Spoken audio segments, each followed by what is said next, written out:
With an overwhelming number of the island's youth at DYA of Chuukese descent, Chuuk First Lady Mrs. Bursita Amilo spoke passionately about her hope to help the children at the Manila compound. She is on island touring the facility and meeting with children of Chuukese descent who are confined for various crimes from petty to criminal.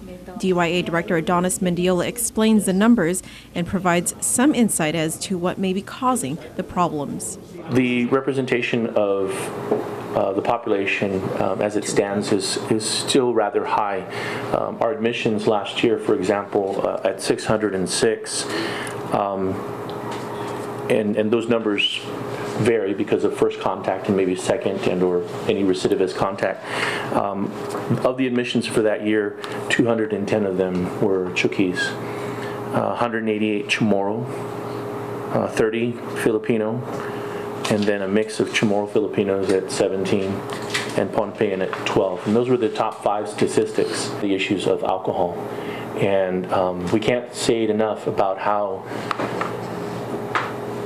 it has impacted, or how it continues to impact the statistics, that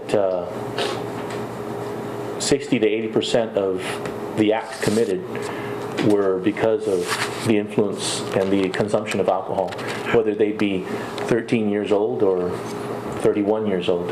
Asked what she hopes to achieve with her presence at the DYA compound, Amilo cut straight to the point. I am hoping that after this visit, it will be reduced, or they will know that we, or I, representing the state, we do care about them.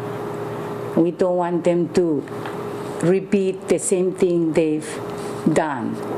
And I would like to show them that even though we are not here, we do care about the people here. DYA licensed marriage and family therapist Carlos Perez meets with the children at DYA on a weekly basis and sheds some light into the barriers impeding on the ability of Chuukese children to succeed in Guam, which, despite their proximities, is worlds apart from Chuuk in culture, language, and educational resources.